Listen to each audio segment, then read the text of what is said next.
Hello friends, एक बार फिर से स्वागत है आपका हमारे यूट्यूब चैनल एसपी क्लासेज में। तो आज हम बात करेंगे नर्सिंग डिपार्टमेंट के बहुत ही बेहतरीन कोर्स बीएससी नर्सिंग को लेकर के। तो बीएससी नर्सिंग कोर्स के बारे में आज हम बात करेंगे। तो बीएससी नर्सिंग की कोर्स की फुल फॉर्म की पहले हम बात करते हैं। बीएससी नर्सिंग के फुल फॉर्म होती है bachelor of science nursing. 4 year nursing course है और ये पुरुष एवं महिलाओं दोनों इस कोर्स को कर सकते हैं। अब हम बात करते हैं बीएससी नर्सिंग के कोर्स के कार्य को लेकर के कि आपको नर्स बनने के बाद क्या क्या कार्य करने पड़ते हैं। फर्स्ट है इनके मुख्य कार्य मरीजों की देखभाल करना, डॉक्टर्स के कार्यों में सहयोग प्रदान करना, प्रशासनिक जिम्मेदारियां इत्यादि होते हैं। अब हम इसकी बात करेंगे क्वालिफिकेशन की, क्वालिफिकेशन ऑफ बीएससी नर्सिंग। तो फर्स्ट है इसकी क्वालिफिकेशन, आप 12th पास होने चाहिए। 12th में आपके पास फिजिक्स, केमिस्ट्री, बायोलॉजी इत्यादि सब्जेक्ट होना ज़रूरी है। 12th में आपके पास कम से कम 55% मार्क्स होना ज़रूरी है। आपकी आयु 17 से 35 वर्ष के बीच होनी चाहिए। शारीरिक व मानसिक रूप से बिल्कुल स्वस्थ होने चाहिए। नेक्स्ट है एडमिशन प्रोसेस। एडमिशन प्रोसेस की हम बात करते हैं। तो एडमिशन प्रोसेस में सबसे पहले आपको फॉर्म फिल करना होता है। बाद में आपको एंट्रेंस एग्ज़ाम यानी प्रवेश परीक्षा देनी होगी। आपको पहले फॉर्म फिल करना है और फिर आपकी एक छोटी सी एंट्रेंस एग्ज़ाम यानी प्रवेश परीक्षा होगी।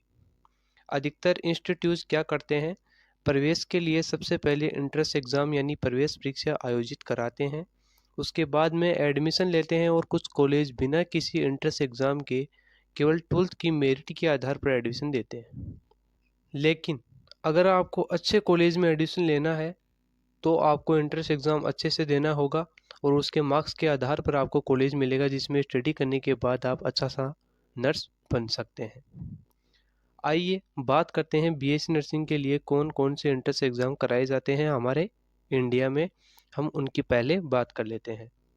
तो हमारा फर्स्ट है entrance exam AIIMS BSc nursing, second है सीपी नेट, थर्ड है JIPMER BSc nursing entrance exam, fourth है हमारा BHU BSc nursing entrance exam. इसके अलावा और भी एंट्रेंस एग्ज़ाम कराए जाते हैं हमारे इंडिया में। अलग अलग इंस्टीट्यूट अलग अलग एंट्रेंस एग्ज़ाम आयोजित कराते हैं। किसी भी एंट्रेंस एग्ज़ाम को क्लियर करके आप किसी भी अच्छे से कॉलेज में एडमिशन ले सकते हैं। तो आपको एंट्रेंस एग्ज़ाम पहले क्लियर करना होता है और एंट्रेंस एग्ज़ाम क्लियर करने के बाद आप कॉलेज में एडमिशन ले सकते हैं। अब हम बात करते हैं इंडिया में टॉप नर्सिंग कॉलेजेस की।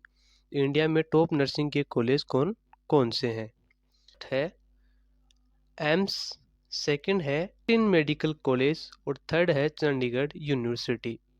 फोर्थ है आर्म्ड फोर्सेस मेडिकल कॉलेज जिसे AAFMC बोलते हैं। फिफ्थ है NIMS यूनिवर्सिटी और सिक्स है कस्तूरबा मेडिकल कॉलेज जिसमें शॉर्ट में KMC हम बोलते हैं।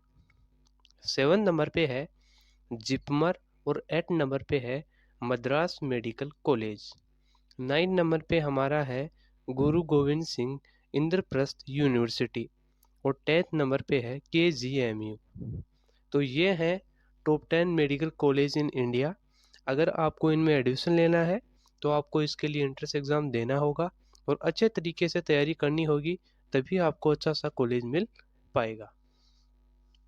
तो चलिए बात कर लेते हैं इस कोर्स के बारे में। देखिए इस कोर्स की जो फीस है, फीस के बारे में अब हम बात करते हैं। वो अलग अलग कॉलेज में अलग अलग होती है, ये डिपेंड करता है कॉलेज पर। फिर भी हम आपको एक एवरेज फीस बता देते हैं। तो एक एवरेज फीस जो है वो 15,000 से 1,20,000 पर ईयर यानी प्रति वर्ष आपकी होती है। यह डिपेंड करता है आपके इंस्टीट्यूट पर कि आप किस यूनिवर्सिटी या कॉलेज में एडमिशन ले रहे हैं। तो बात करते हैं सैलरी की। देखिए आपकी पोस्ट और आपकी एक्सपीरियंस पर डिपेंड करती है। आपकी सैलरी जो है वो आपकी पोस्ट पर और आपके एक्सपीरियंस पर डिपेंड करती है कि आप किस पोस्ट पर हैं और आपको कितना एक्सपीरियंस है। फिर भी बात कर लेते हैं एक एवरेज सैलरी की, कि आपकी एवरेज सैलरी क्या होती है एक नर्स की। तो आपकी एवरेज सैलरी 1.5 लाख से 2.5 लाख पर ईयर होती है। और जैसे जैसे आपका एक्सपीरियंस बढ़ता जाता है वैसे वैसे आपकी सैलरी भी बढ़ती है। आइए अब हम बात कर लेते हैं एक एडवांस कोर्सेज की के बारे में बात करते हैं। यानी बीएससी नर्सिंग कंप्लीट करने के बाद यदि आप एडवांस कोर्स करना चाहें तो कौन कौन से कर सकते हैं। नंबर फर्स्ट है एमएससी नर्सिंग, सेकंड है एमपीएल नर्सिंग। एमपीएल नर्सिंग के बाद में आपका है पीएचडी नर्सिंग कर सकते हैं। इस कोर्स को कंप्लीट करने के बाद आप नर्स, नर्सिंग ट्यूटर, नर्सिंग शिक्षक, home care nurse, nursing assistant, nursing school nurse, इसके अलावा और भी कई सारे पदों को प्राप्त कर सकते हैं। ठीक है, तो चलिए बात कर लेते हैं बीएससी नर्सिंग के बाद रोजगार के क्षेत्रों की, यानी आप किन किन क्षेत्रों में किन किन फील्ड में जॉब पा सकते हैं।